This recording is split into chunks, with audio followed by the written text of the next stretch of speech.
welcome back to another episode of Was It Worth Watching? This is episode 6, our special Halloween edition. So happy Halloween to all my listeners. If this is your first time joining us, I hope you enjoy what you see and hear, and will give me a like and a subscribe. The more viewers I have, the more episodes I'm willing to put out. All right, but with that being said, let's get into it. So, for today's episode, I'm going to review the newly released horror film Shelby Oaks. And I'm going to give you, if you've been paying attention to my month long 31 Days of Halloween, I'm going to give you my number one pick. So, hopefully, you've been keeping up with the 31 days, and hopefully you're looking forward to finding out what my number one film is.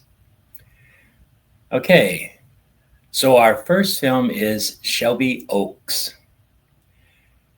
So this film is basically about a young group of paranormal investigators. They have their own little pod show, and they go around their area investigating paranormal activity. Then one day the group disappears and no one knows what has happened to them. So there's a search for them. They eventually find 4 of the 5 members, but one member is still missing, and her sister is hell bent on finding out what happened to her sister. So what did I think about Shelby Oaks? It was a film that didn't get a lot of publicity. I think I saw the trailer maybe once or twice, and usually when a film is being pushed really hard, you'll see that trailer almost every time you go to the movies. But for some reason, this one didn't get a whole lot. Maybe it was because of budget. Maybe it was because of what they thought, the eventual results would be for the film. It's an okay film. It's not really scary, and in a lot of ways it was slow, and I was a little bit bored. The film starts off kind of like a hidden footage type film, like Blair Witch and Cloverfield and a lot of those other movies.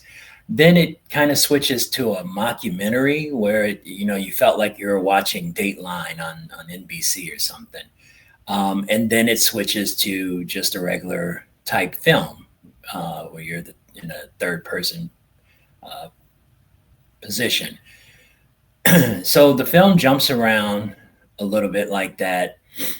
The story itself, I was kind of like, when everything was finally revealed, it kind of felt flat. I felt disappointed, and I really wasn't that involved in the film where I had to find out what happened. How is this going to conclude? It was kind of like, okay, I've sat through 40 minutes of this movie. Come on, give me the ending. Let's see what all this is leading up to. So it didn't build a lot of suspense for me. It didn't build a desire to really need to know what happened. I could have easily walked out of this film and never found out what happened at the end. I felt the ending was flat and a little disjointed. I don't want to give things away, but it just felt like the sister went through a lot of effort for what the ending was. And I get the ending. I get what it was trying to say at the end. And again, I don't want to give away spoilers. So overall, was Shelby Oaks worth the watch? It was not. And I know a lot of you are probably saying, wow, this guy is hard. What does he like? But when it comes to a horror film or any type of film, to be honest, I want a cohesive story. I want a story that develops characters that I feel for. And I want an ending that doesn't necessarily have to be impactful, but has to have you say, well, okay, wow, that was worth it. That ending was great, or that ending made sense, or that ending was just what I thought it would be, and it was perfect. When a movie doesn't do that, I just feel like I've been cheated as a viewer, because you've taken me on this trip, and you kind of just gave me a whole lot of nothingness. So yeah, Shelby Oaks. There's no character development.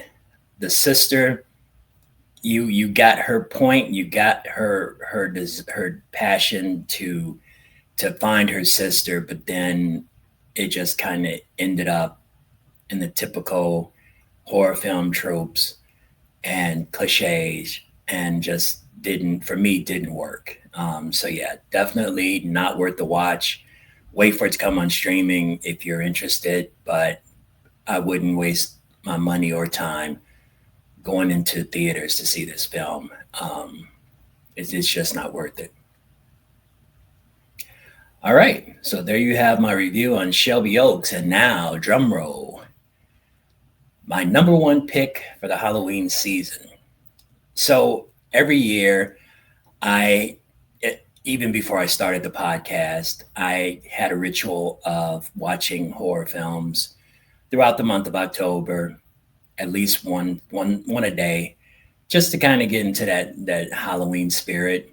Um, but then when I started the podcast, we started putting together a list, my daughter and I, and so I decided to continue that on with this podcast. So for the last 30 days, I've been giving everyone my picks for films to watch during the Halloween season.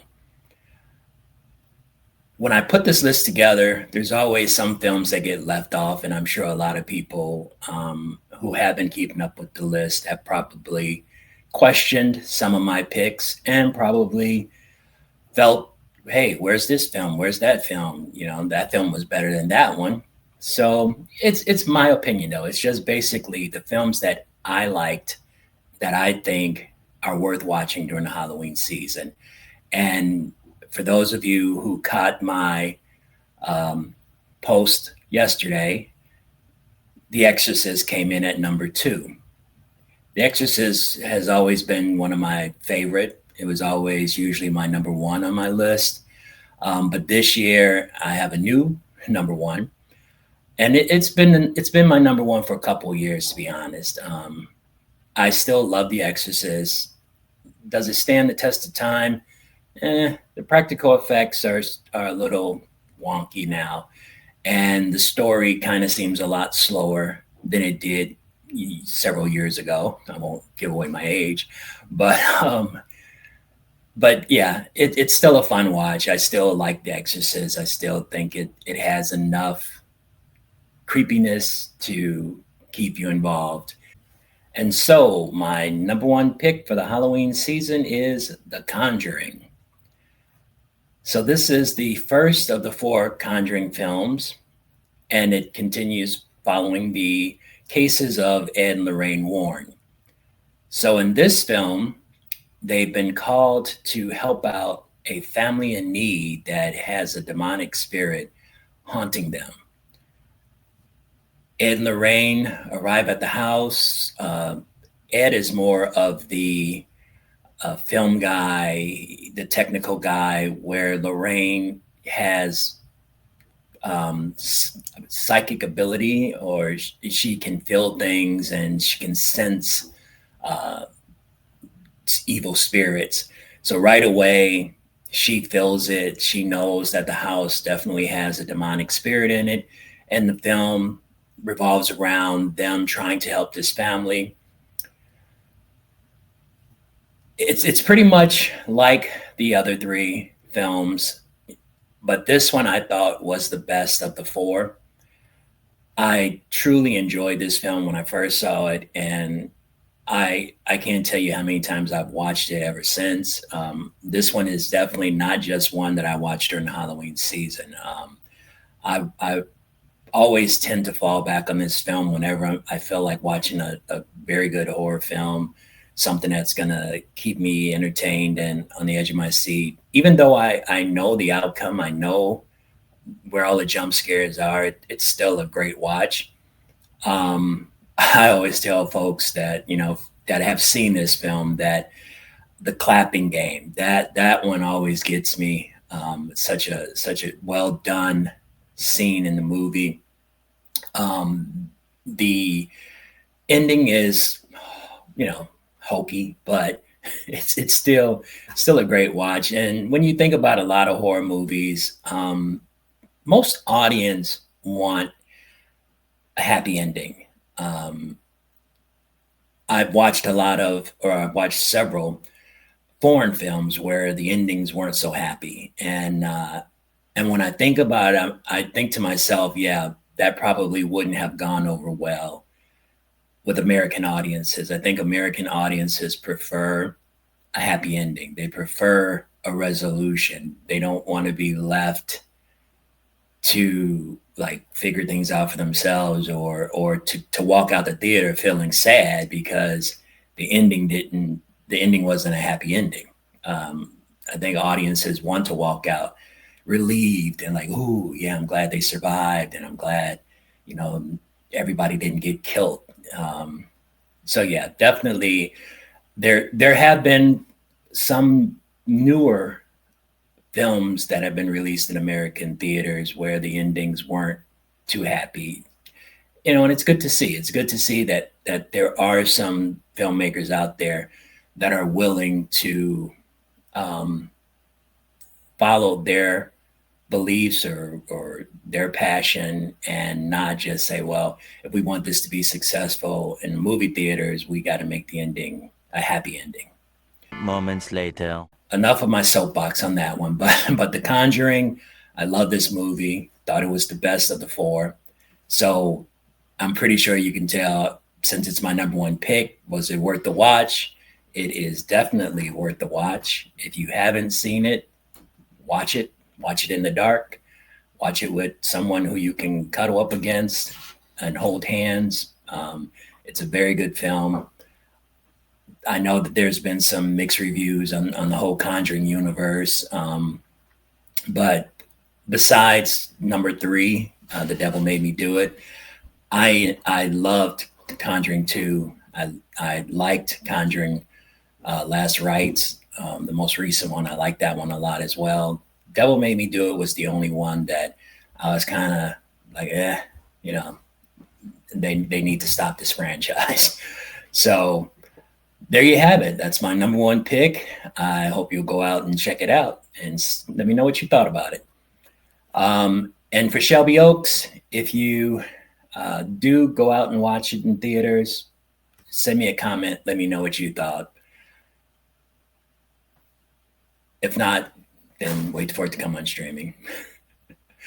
All right, so that will do it for episode 6. I hope everyone has a great Halloween.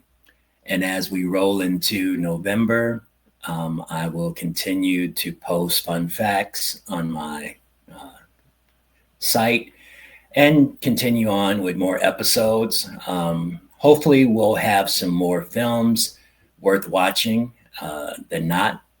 But until then, keep watching what's worth watching. Bye.